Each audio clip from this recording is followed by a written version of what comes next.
Well, it's a beautiful May day here in northern Wyoming, and we're out camping. We actually took out the old E350 camper van here that we've done a conversion on. It's actually freshly remodeled, very basic, very simple, because we have the box truck now as the main rig, but that's 8 feet wide, 25 feet long, 10 and a half or 11 feet tall. And that means it's hard to get into some places that we can get into just with a plain old simple camper van like the E350 back there in the background. So we're at a really cool spot, not super well known, which is always our favorite place to land. And this place is known as Castle Gardens. And the rocks around here are amazing. So you almost have this little canyon-like thing where you're surrounded by rocks and there's this little valley floor in the middle, and there's a camping area here. Now, apparently there are petroglyphs here somewhere. I've yet to find them. We've only been up here a couple times. We've camped a ways down the road here, down a dirt road. We're like about 8 miles, I think, off pavement. And there's a spot we've camped down there. First time we camped down there, we didn't even know about this place, even though we were only a few miles away. We later learned about it, came out and checked it out.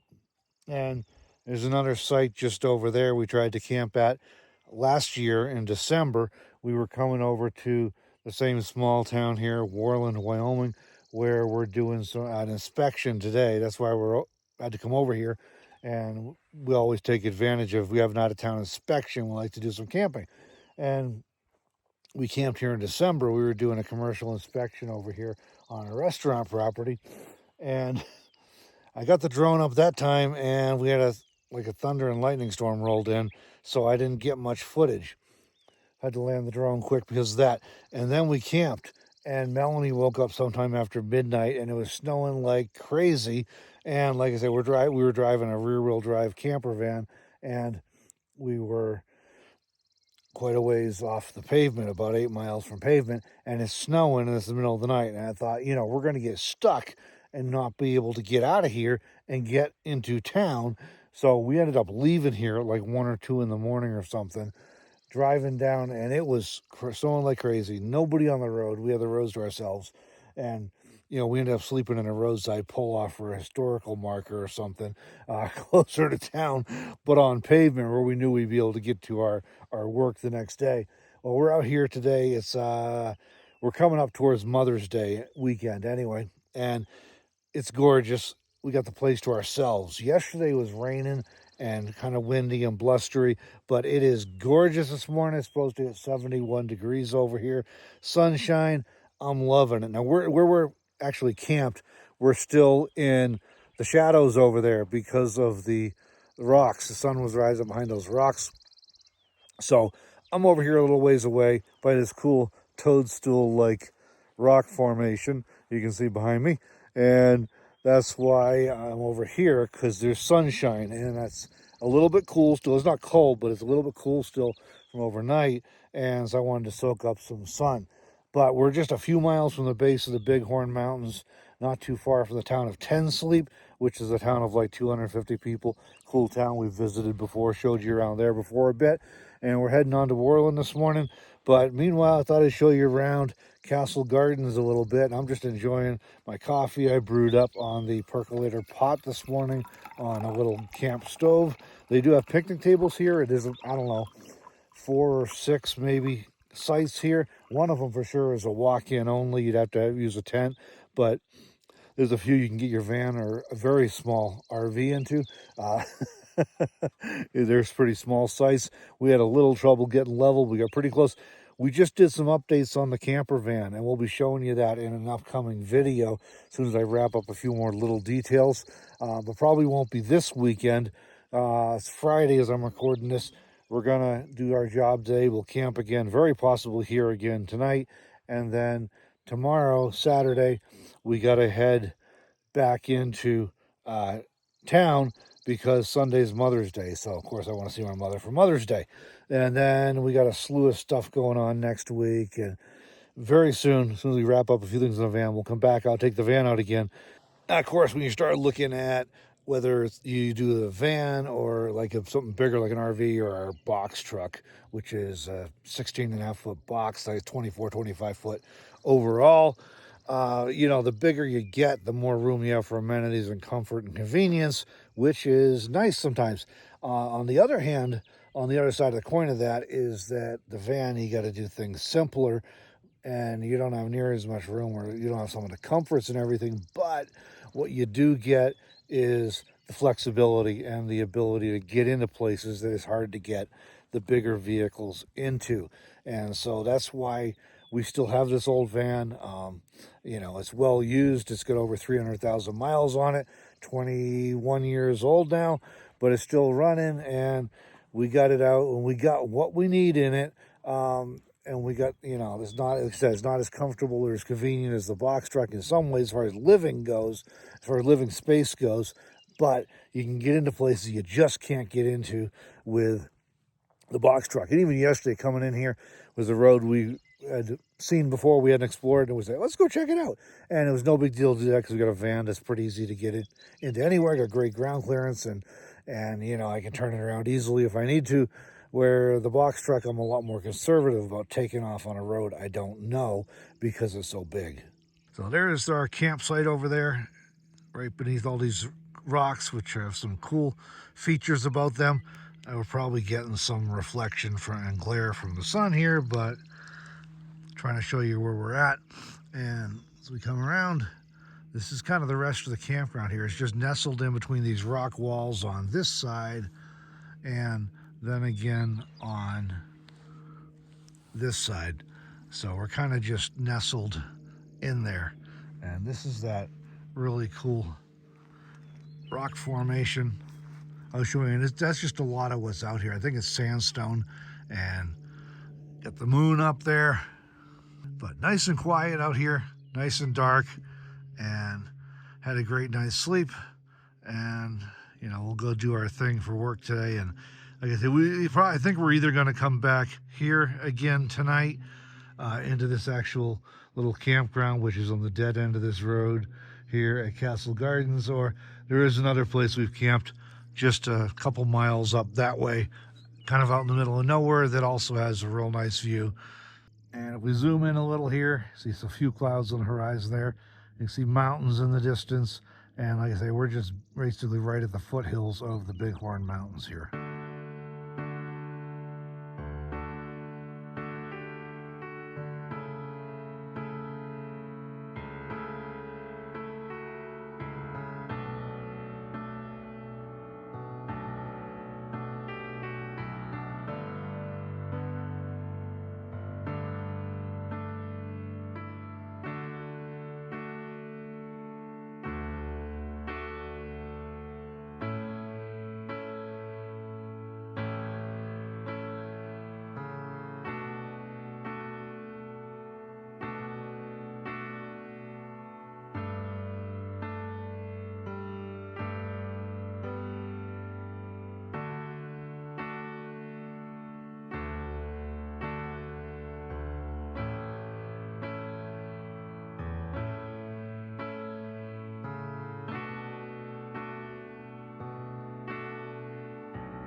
All right, well, I hope you enjoyed this little tour of Castle Gardens. Cool spot.